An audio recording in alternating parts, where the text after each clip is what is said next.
Agora, doutor Jorge Pio, como é que nós podemos dar a capacidade dessas energias curarem? Veja bem, um companheiro nosso de São Paulo, um médico jovem ainda, ele é cirurgião.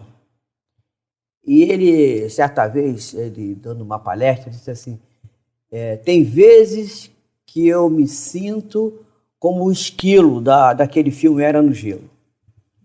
Porque o paciente vai lá, eu opero, daqui a pouco ele volta, e aí eu boto uma pata para tapar o buraco. Daqui a pouco ele vem de novo, eu boto a outra. Daqui a pouco eu boto a inferior, a outra, daqui a pouco eu estou com um bico. Igual o esquilo que ficou grudado lá no gelo, né? Tentando evitar o vazamento. Então eu digo para o paciente, meu amigo, se você não modificar a sua conduta, não adianta. Então eu vou dar um exemplo muito comum. A gente vai à casa espírita e vai fazer a palestra espírita.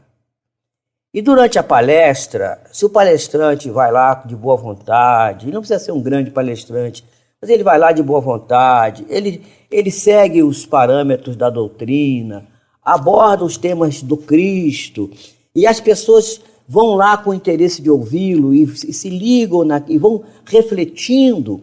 Nesse momento, a espiritualidade está trabalhando na cura das pessoas. É uma maneira de mobilizar esses fluidos curadores. A tal ponto que talvez a pessoa que participou, que se integrou naquele trabalho de palestra espírita, não tem necessidade, ao terminar a palestra, de ir à sala de passe tomar o passe. Mas, infelizmente, ainda ficam algumas pessoas, como um dia desse, uma senhora, diz assim, minha senhora, a senhora está precisando do passe? Não, eu pensei que era obrigado a tomar o passe. A gente diz que não é obrigatório, mas as pessoas ainda com os atavismos das religiões dogmáticas, eles acham que tem que seguir todo aquele processo, e tem que ir lá na sala de passe tomar o passe. Às vezes o pobre do passista está mais doente do que o assistido, né? Precisando mais de tomar o passe do que o próprio paciente. Então nós temos que aprender que essa mobilização dessas energias, ela pode se fazer através da respiração. Porque se o fluido vital, ele nasce do fluido universal, da matéria primitiva, né, do hálito do Criador, do psiquismo divino, e ele está também no ar que respiramos. E lembremos de André Luiz, lá no capítulo 3º, se não me falha a memória, do livro Nosso Lar, que ele fala da alimentação. Os espíritos foram instruídos a respirar para se nutrir. E nós esquecemos de respirar. Então, quando nós meditamos, respiramos e verificamos que essa energia que está na qual estamos imersos, essas ondas eletromagnéticas nas quais estamos imersos e que também estão no ar, tem elementos curativos, os orientais até falam de uma substância chamada prana, que seria um vitalizador dos órgãos do corpo, enfim, e a gente pode aplicar essas terapias. Então, há várias maneiras. E, recentemente, agora eu estive na Argentina e comprei lá um livro do Dr. Emoto, aquele cérebro homem do trabalho, Masaru Emoto. Ele publicou um livro agora com as técnicas das experiências já feitas em outros centros, em centros científicos, que estão repetindo a experiência dele, porque ele foi acusado de que só ele que obtinha aquilo. E agora já tem outros centros produzindo. E ele publicou um novo livro que se chama A Água Espelho das Palavras. Então a palavra modifica o cristal da água, a água cristalizada, a água congelada e cristalizada, modificado pela palavra. E a mesma palavra em línguas diferentes tem conotações, tem imagens diferentes. Por que isso? Porque exprime a personalidade daquele povo. Vou dar um exemplo, né? Se a gente falar obrigado em italiano, grazie, né? Grazie tanta, aparece uma figura exuberante que exprime alegria, que é bem o temperamento assim agitado e alegre latino, do italiano, né? Bem latino. Se fala isso em japonês, arigato, né? Ou em kanji, que é um dialeto, já aparece uma coisa mais assim, muito organizada, uma imagem mais límpida, também expressando aquela disciplina, aquela aceitação do povo japonês. Então, na realidade, quando João Evangelista diz lá no versículo 1 do seu Evangelho, no princípio era o Verbo, e o Verbo estava em Deus, né? E o Verbo era Deus. Tudo que foi feito por ele, nada do que foi feito sem ele. Quando exprime isso, dá a perfeita ideia. E a pergunta 36, ou 38 também do Livro dos Espíritos, nos fala disso. Quando Kardec pergunta como Deus criou o universo. E os Espíritos respondem, por um ato da sua vontade. E diz mais, né? Nada exprime melhor isso do que a expressão do Gênesis. Fiat lux, faça-se a luz. E a luz se fez. Muito interessante. Então, essas experiências do professor Masaru Emoto, esse cientista japonês, nos colocam que os nossos pensamentos e as nossas palavras podem mudar a estrutura molecular da água. E quando nós pensamos que temos mais de 70% de água no nosso corpo, isso aí dá um resultado imenso, né, no nosso corpo. Para o bem ou para o mal. Para o bem ou para o mal. Agora, como nós podemos servir de canais dessas energias curadoras para as outras pessoas, professor? Pois é, olha só, nós estamos passando por um momento de transição planetária.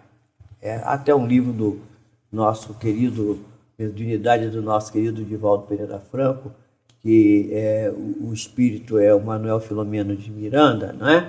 Que fala da transição planetária, dessas convulsões todas. O doutor Bezerra de Menezes tem nos brindado com mensagens falando das transformações que o planeta está sofrendo. As transformações são geológicas, mas são, sobretudo, emocionais e espirituais. É o momento da mudança de paradigma. Essas transformações não começaram agora, elas vêm já de algum tempo. Agora estamos num pico, né, dessas transformações.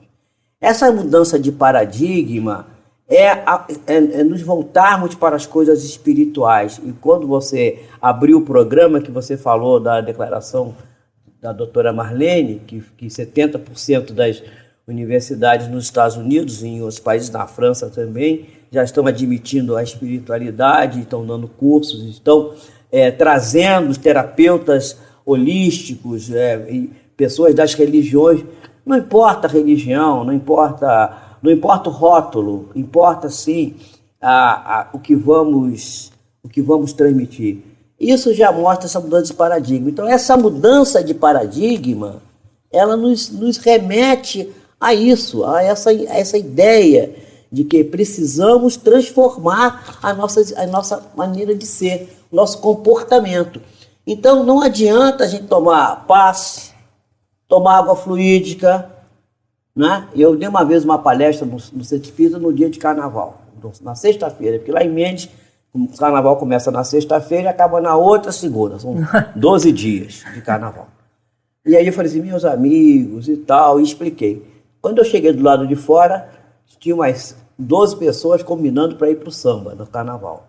Tudo bem, não sem nenhuma crítica ou nenhuma reprovação ao companheiro que quer ir ao samba. E até uma companheira que viu eu olhando, que eu vi que eu tinha visto que elas iam para o samba, disse assim, olha, eu vou lá no samba, mas eu vou lá vibrar positivamente.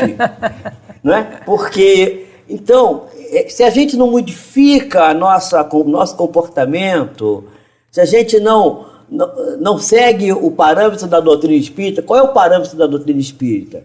Primeiro, aprender. Quem ensina é a ciência, o espiritismo ou a ciência de observação? A ciência nos dá o conhecimento, não é? Mas o conhecimento só não resolve a nossa vida. É preciso compreender o alcance do conhecimento. Isso quem faz é a filosofia, porque nos dá a oportunidade de refletir sobre aquilo que aprendemos. Mas ainda também é muito pouco. Precisamos aí pegar esse conhecimento, pegar essa reflexão da filosofia e transformar na prática, na transformação, na mudança dos velhos, abandonar os velhos costumes, os velhos paradigmas e adquirir a essência nova, a nova ideia que o Cristo implantou lá há 2000 anos. Porque irmão X nos fala, porque a gente vê assim, mas afinal de contas, qual é o objetivo? Qual foi o objetivo de Jesus? Sinteticamente, irmão X, no capítulo 3 do livro Boa Nova, ele nos traz a discussão de Jesus com Anã, um sacerdote que era um juiz impiedoso e que mais tarde vai julgar o Cristo do Sinédrio. Vai condená-lo, não vai julgá-lo, vai condená-lo. E ele pergunta ao Jesus, que fazes, Galileu, por Jerusalém? Diz assim, passo por Jerusalém, implantando no coração do homem o reino de Deus. Aí ele diz assim, mas reino de Deus nas tuas mãos? E aí começa um diálogo, não é? Um diálogo. E ele diz, mas você tem algum príncipe poderoso, desconhecido, que vai te ajudar nessa tarefa? Ele diz assim, meus seguidores virão de todas as partes. Ah, sim, naturalmente, os tolos e os parvos estão em todos os lugares. E já viste alguma vez uma escultura bela feita de lama? E Jesus diz para ele, sacerdote, não há mármore mais puro do que o coração do homem, e nenhum cinzel mais perfeito do que a boa vontade. Isso pode mudar a nossa vida, não é? Isso pode mudar a nossa vida. Porque quando Jesus diz assim, a gente fica tão preocupado de sobrar um tempinho para Jesus, e Jesus disse exatamente o contrário, ele disse assim, busca primeiro o reino de Deus e sua justiça, que as demais coisas te serão acrescentadas. A gente não sabe nem o que são as coisas de Deus. O que são as coisas de Deus? As coisas de Deus são aquelas que Vicente de Paulo, assim, que Francisco de Paulo também, que Fabiano, né? As 3 virtudes teologais. A fé, ou seja, a fidelidade. Seja fiel às suas ideias. Seja fiel a Deus. Fé. Acredite em você mesmo, a fé humana. Acredite em Deus. Acredite na sua proteção, nos seus guias espirituais. Trabalhe certo. Você está com a consciência, a certeza do bem? Siga. Lembre-vos de Paulo de Tarso. Mesmo equivocado, trabalhava com fé na sua realização.